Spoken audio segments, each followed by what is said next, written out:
receive funding from the state of California to provide these services, again, at a low cost, reduced cost, and or free, depending on the type of service that they're seeking. And so far, this funding is ongoing. Um, so there is no, we currently are very blessed by the state of California to receive the dollars ongoing. We have not been currently affected by the state deficit as our current governor has a strong commitment to our immigrant communities and is continuing to provide this funding.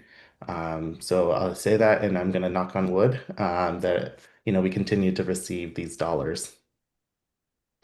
Um, I see a number of questions in the chat, so I think we can start answering some of those as well. Well, thank you so much, Alonzo, for that overview. I'm going to jump in with one key question and then go to the questions in the chat. What inspired this program? If it was started in 2019, could you just tell us a little about the historical start of this program? It's unique, and at least one reporter has asked, is there any program like this outside of California? Um, that's a great question. One that I wish I had a good answer for, because unfortunately I was not a part of the discussions to get the funding secured.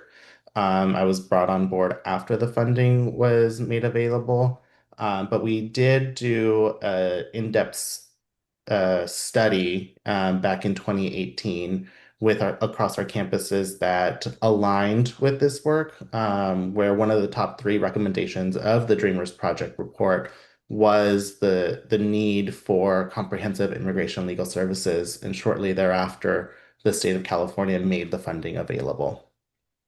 And another related question, which is just so impressive about the program, is that this isn't, as you've said, only for students. It's for faculty.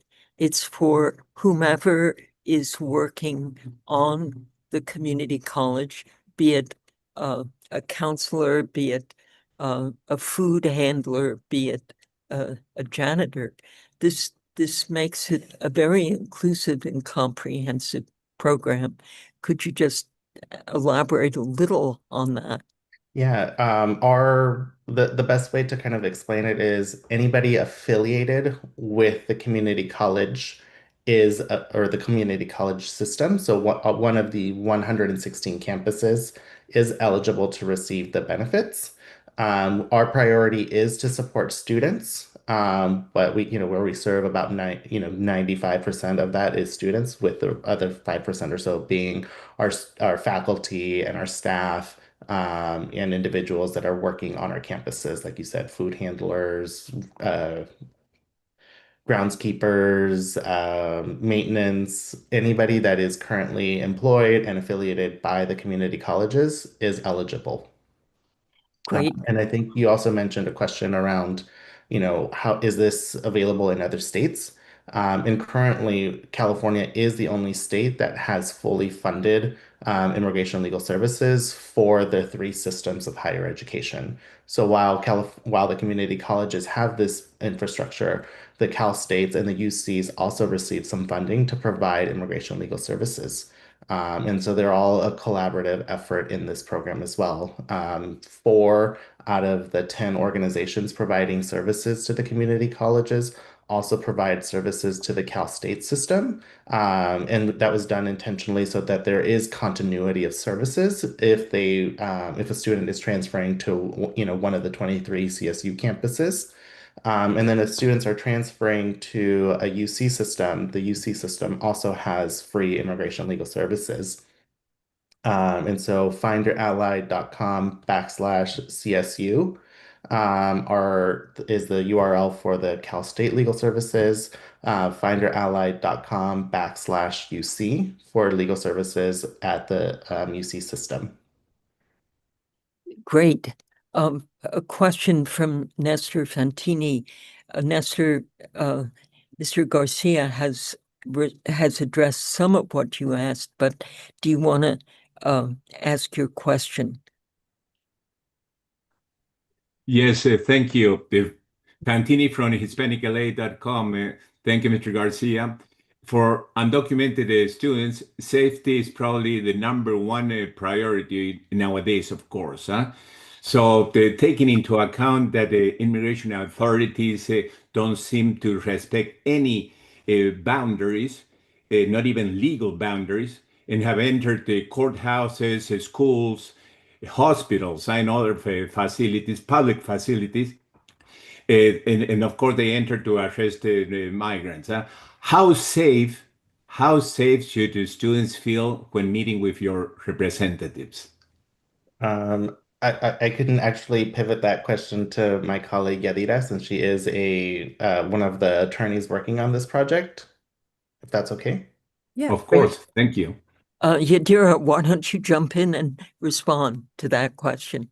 sure. Thank you for the question. I would say there's different layers of sort of security that we have. So as Alonso mentioned, there are security measures to make sure that when somebody's signing up for the appointment, the information is kept confidential.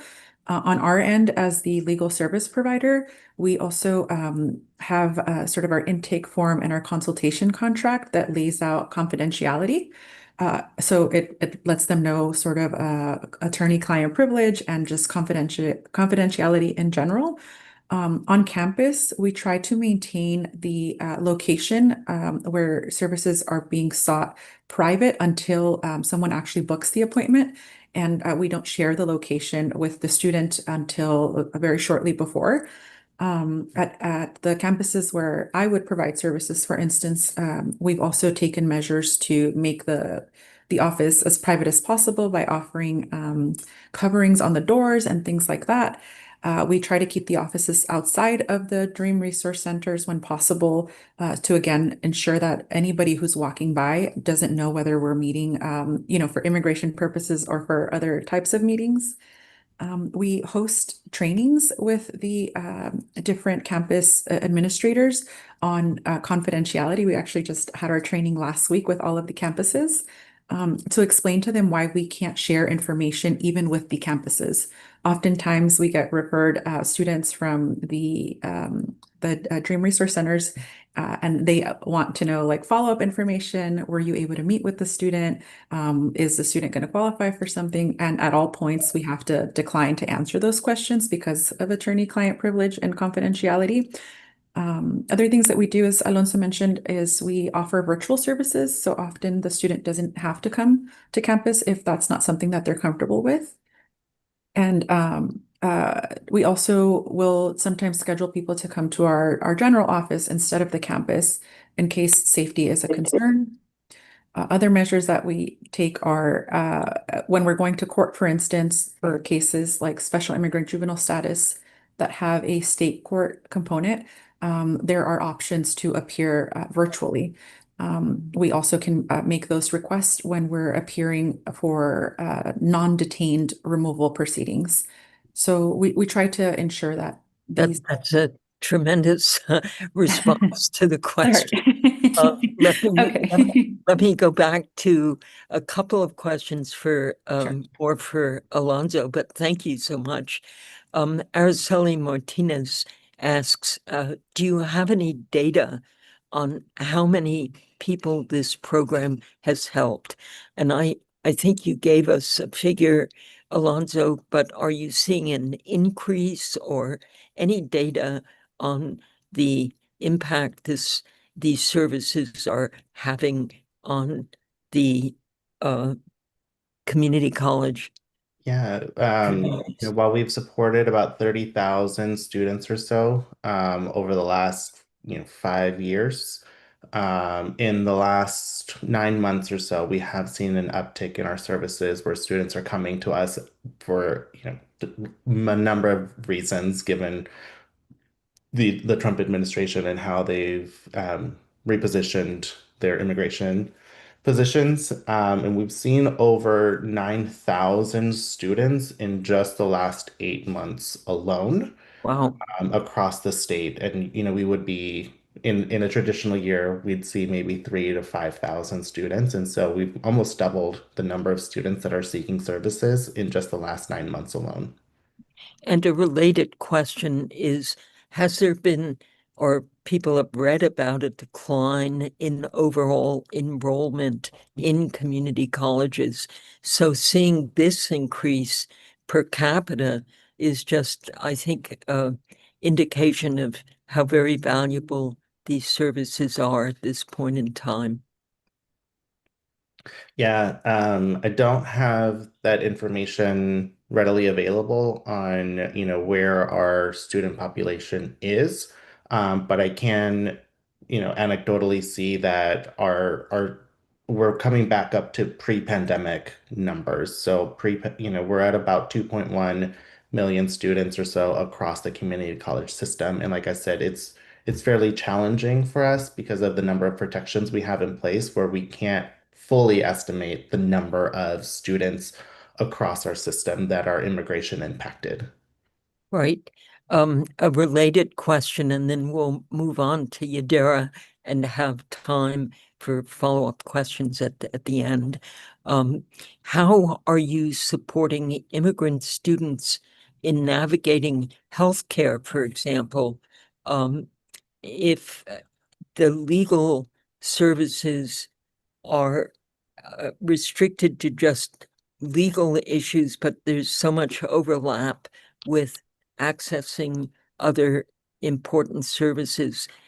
And several questions have asked.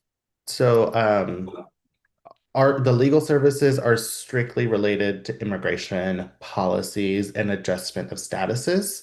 And we understand that there is a lot of intersectionality and need for our students to receive additional support. So we have partnered with Covered California to do informational webinars on accessing services or accessing the healthcare exchange and what that looks like for documented folks. We also produce monthly webinars where we touch on a number of immigration related topics like accessing financial aid, getting an I-10, paying taxes, being an entrepreneur, et cetera, where our students need that holistic support. And so, those resources can also be accessed on findyourally.com or on our YouTube channel at youtube.com/@findyourally, where you can kind of see the number of informational webinars produced by a number of other organizations to provide that comprehensive and holistic support.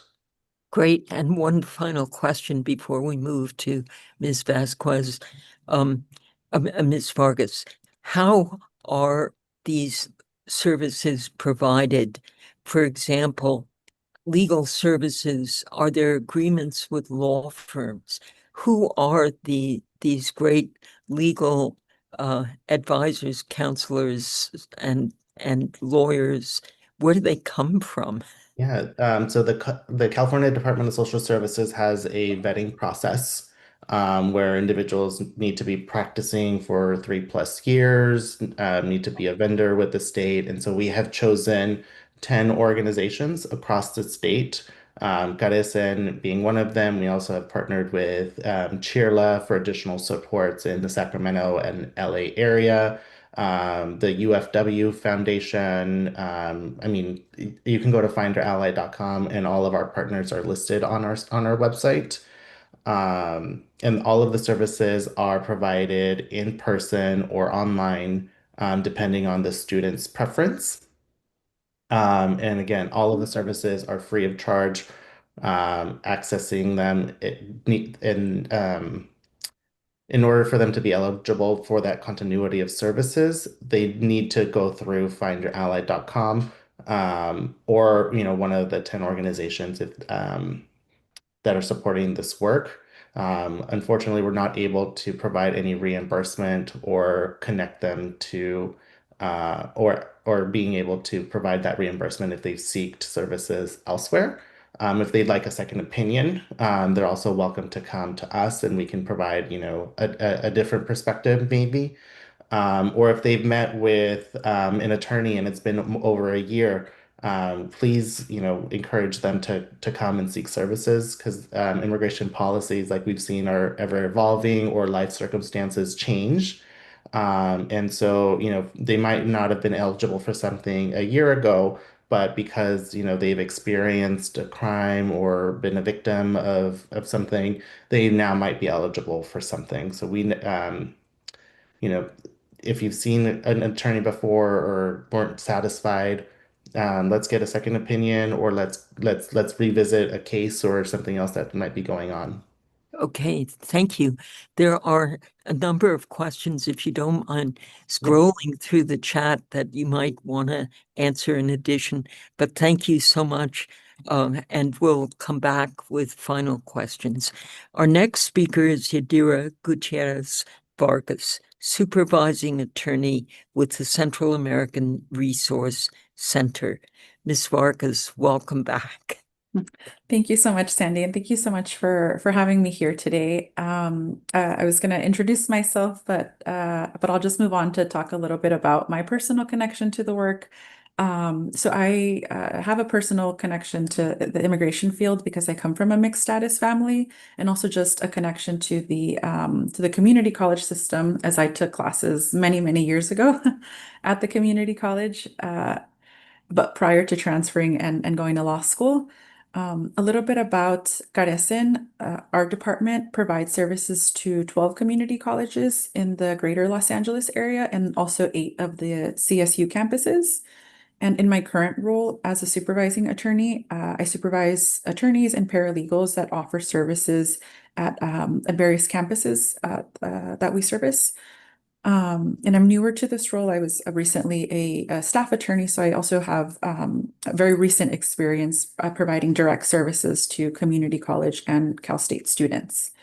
And I think the program is very, well, not just the program, but the work in general is very important because undocumented students face like unique, complex challenges that other people may not be experiencing in the same way. And because of that, they require specialized support. Higher education can already be very difficult to navigate on its own, but when you add on top of that, immigration issues and immigration issues under this administration, it, as you can imagine, presents even more complex challenges. The program is incredible in so many different ways, but in particular because we are able to offer representation on so many different kinds of services. A lot of times, legal service providers are sort of focused on one type of law or kind of niche areas. Or as Alonso mentioned, there may be income requirements that prevent people from qualifying for the service. And so our ability to be able to see anybody, as long as they are in some way affiliated with the campus, really does open up the door for people to seek second opinions, to seek representation. So I think that makes it very unique. It's just not something that's available for free and even at low cost. So again, very grateful to be working with the program. In terms of some of the things that we see most commonly at the campuses that we work with, so either the students or other affiliated folks, we very often see DACA renewals and first-time DACA applicants making appointments. It continues to be our most popular appointment type. Although we are starting to see a decline in DACA renewals because people are either moving on and gaining status to more permanent forms of status, like just green cards and eventually citizenship and naturalization, or because they're finishing school, they're moving on to the Cal States and finishing up their undergraduate or graduate programs. And so I think that we have started to see a decline, though it remains one of our most popular appointment types. Another common form of relief that we see at our office is naturalization for those that are permanent residents. So thankfully we are able to do those and we see them very often. Another form of relief that we often assist with, less so now under this administration because of the fear that people have, is advanced parole applications, which are available to several different types of people who are seeking to travel abroad for a variety of different reasons, such as study abroad or family reunification or emergencies and things like that. Family-based petitions, so for people who have family members that may have green cards, or sorry, resident status and or who are U.S. citizens that may be able to petition relatives. It's a very common form of relief that we're seeing these days. And then I think the other area that we are starting to see a growing need in is special immigrant juvenile status for minors that are under the age of 21 that have been abused, abandoned, or neglected by one or both of their parents. And so these are kind of the top service types that we provide, but we are able to offer a host of other things. As has already been mentioned, I want to talk a little bit about some of the challenges that we're seeing. Mainly, or I guess I'll start off by saying the misinformation that we're seeing. Our office tries to challenge this misinformation by hosting regular webinars. And so we host them in the fall and the spring, multiple times for the semester so that students have access and other members of the community, because these are actually open to anybody that would like to attend. But we try to address any misinformation that we're seeing. Specifically by educating on different forms of relief, but then also addressing any particular sort of misinformation that starts to make its rounds. If we need to add in webinars to discuss new things that are popping up, then we try to add those in as frequently as possible.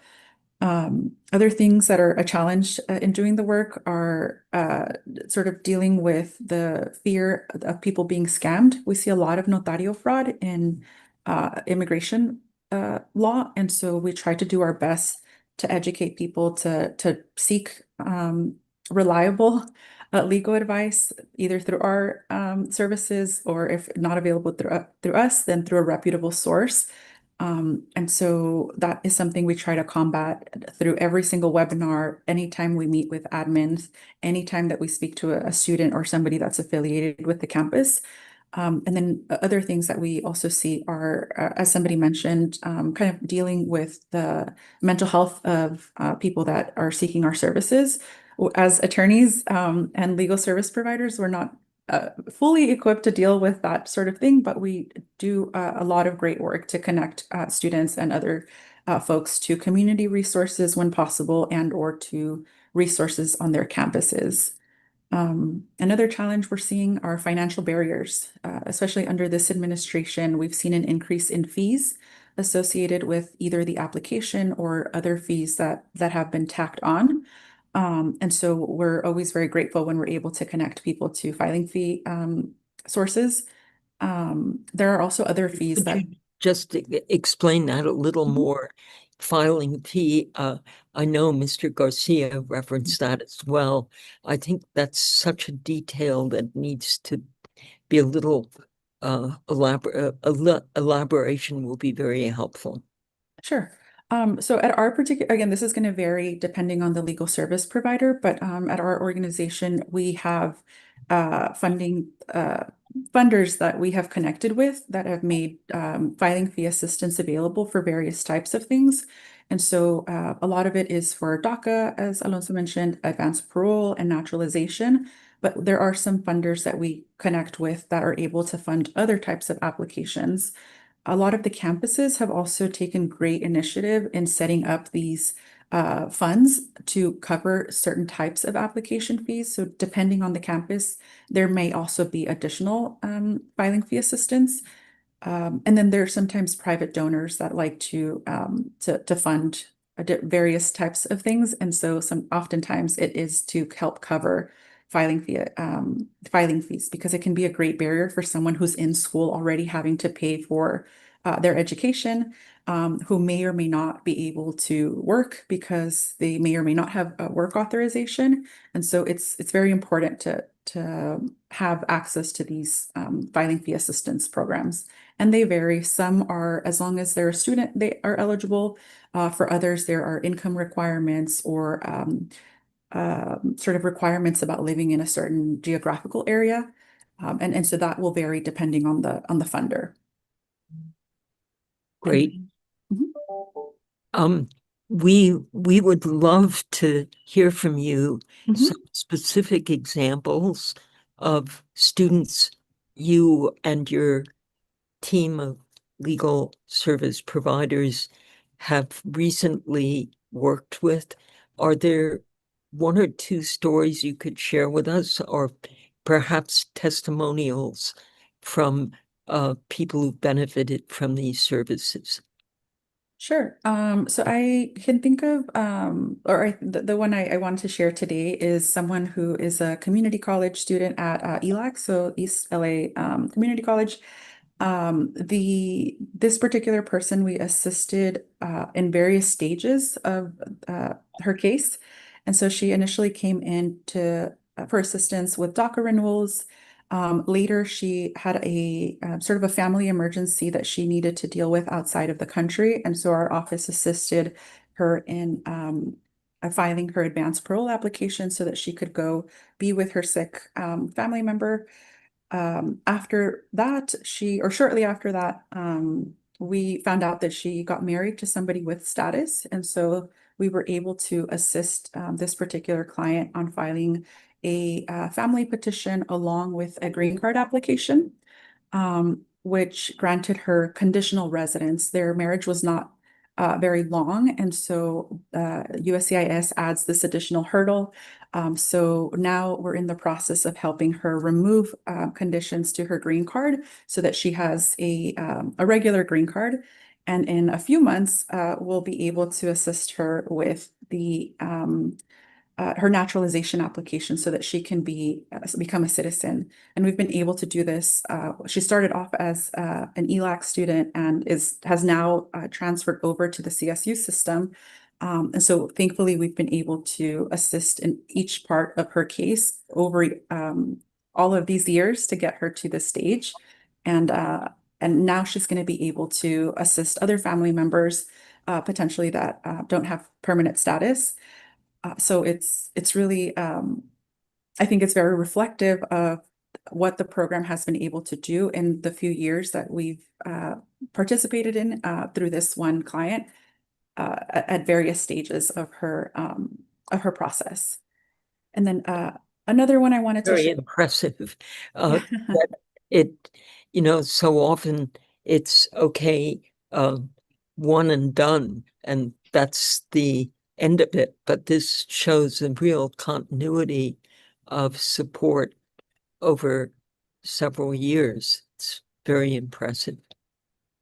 Yes, it's been it's really great that we often get to see this, even if the particular attorney doesn't get to take them through each stage of their case. It's nice to be able to have to know that our office was able to assist on all of the steps.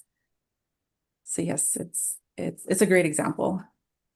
You were going to give us another. Yes. So the other person I wanted to talk to everyone about is a Pasadena City College student.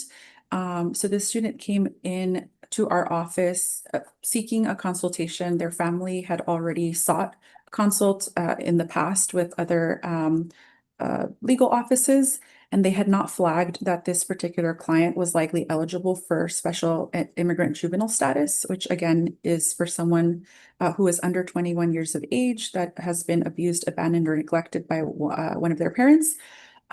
It's considered a more specialized form of immigration, and so it's not something that every immigration attorney practices. So it's often not something that is flagged when doing consultations. And so thankfully they were able to come to our office, and we were able to flag this particular person. We got all the paperwork filed in state court, and then unfortunately the Pasadena City fires were ongoing earlier this year. And so this student had to evacuate in the middle of trying to do, classes and dealing with this special immigrant juvenile status process, which can be very lengthy. And so our office worked with him to try to get him some additional support. And helped guide him through the process. And thankfully we were successful on the case, and he now has an approved SIGIS application, as we call it. But I just wanted to highlight this one because it shows some of the external factors that might be going on in ways that we might not know that a student is dealing with, on top of the immigration portion of it, and on top of school and all of these things. And we've been able to reach out to this person and offer support in other ways, again, connecting them to some funders that were able to provide aid during this time. So like we try to be as holistic as possible within, although we're not able to provide other things outside of the legal assistance, we do try to connect students when we can. And That's so, yeah. That's terrific. Is there somewhere on the website, either Alonzo or Yadira, where people have left kind of written testimonials? I would say that at this point in time, it is very difficult for us as journalists to ask people to share stories in depth that might expose them as people that would possibly be targets for detention and even deportation. So we did not ask for specific storytellers. So these are very valuable examples. If there are testimonials where journalists who love actual sort of spoken word testimonials, if any are available. There may be some available on our Instagram page. So colleges _ LA, or I'll get the exact one and put it in the chat. But in the Okay. past, we've been able to showcase a few students that wanted to share some of their words through our Instagram page. That would be terrific. And Mr. Garcia, any advice on where we might access testimonials? We have intentionally taken down a lot of the testimonials to, you never know who can Protect. link things Right. together. We do, however, have some videos on our website as well, through our Determined Voices, Stories of Immigrant Women, that talk about their immigration journeys during those videos. So they're also available on our site and on our YouTube channel. Great. We will send references to that or links to that if we can out with our follow-up collateral to our media on today's call. There is a persistent concern best expressed by Henrietta Burroughs' latest question. Is there an expiration for the funding for the program? Does it have to be renewed on an annual basis? Yes, so we still go through a budget process on a yearly basis to get the $10 million from the state of California. So provided, even though there's been, a huge deficit and the state of California has experienced that, our services continue to be funded. So we are very thankful for that. And like I said, we're going to knock on wood that the funding continues on. Thank you. And Yadira, two questions from the chat. You yourself had been a student at community college and came from a mixed status family. How would you compare what is available now through Find Your Ally, through this remarkable program? Just the situation of a student needing advice on immigration status, immigration-related questions, perhaps questions related to the student's family, and the time when you yourself were a student. Yeah, so as I mentioned, I was a student very, very many years ago. So before the start of this program, and I think it would have been such a blessing to have access to something like this back then. I remember being, in my teens, trying to help my mom and my grandmother read through some of these notices and fill out documents, and going to various people that had sort of gone through the process, because we just didn't have that information. And so it would have been, again, incredibly helpful to have access to this. We could have asked questions from somebody reliable instead of having sort of a host of different opinions that were a lot of times incorrect. So yeah, I think as someone who had family members sort of going through this process without having, either we couldn't afford a private attorney, or we just were not really aware of some of the other community-based services that were available, having something at my campus that was local to me, that I was familiar with, that I knew where offices were and all of that would have been very helpful. Thank you. And a question from one of our reporters really asks both of you to look forward. This is such a strong, positive story about services that are available. What are your biggest worries over the just the situation immigrant students especially, face on community colleges now? And have the community colleges been impacted by the federal government, the Trump administration's effort to oversee the content of curricula and just in general the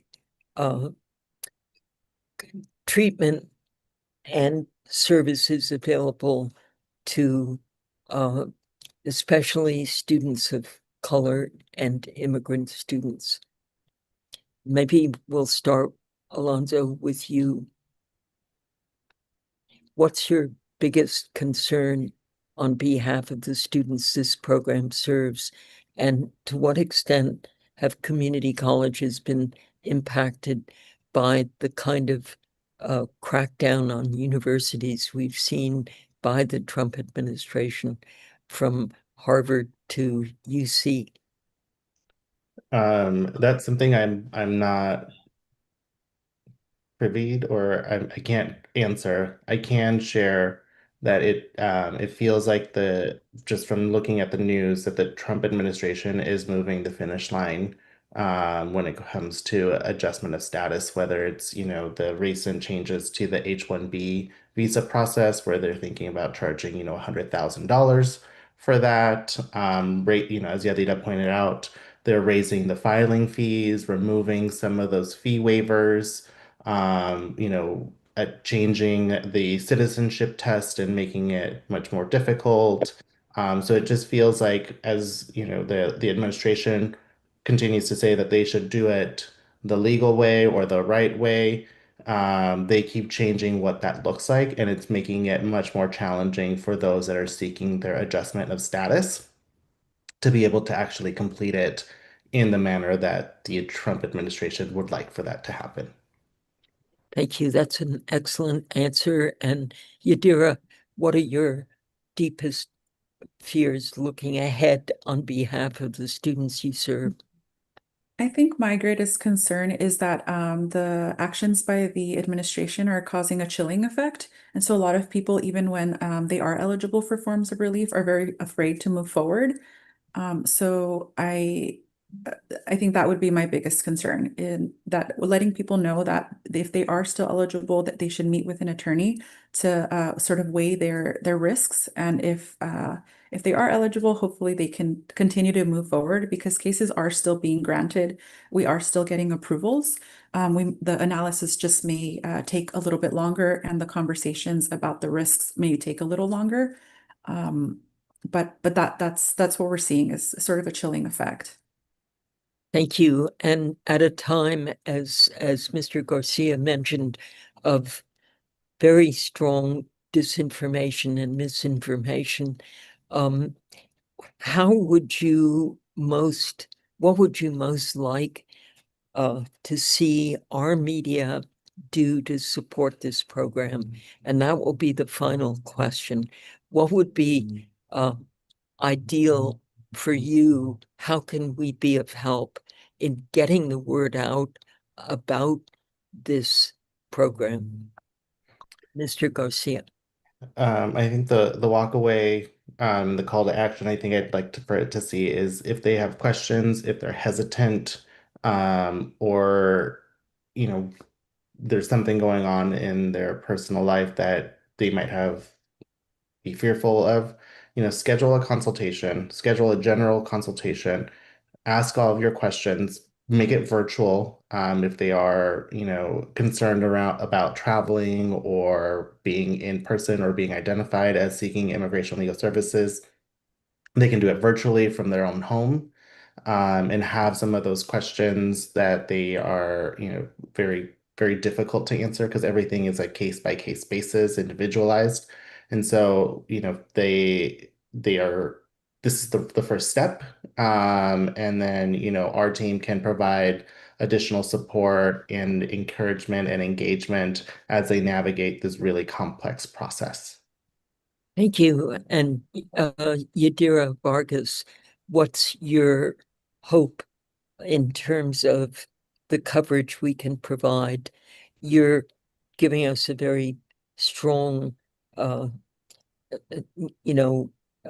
reminder that this disinformation and everything else going on, in fact, has a very chilling effect. What is your sense of the best messaging we can do to counter that?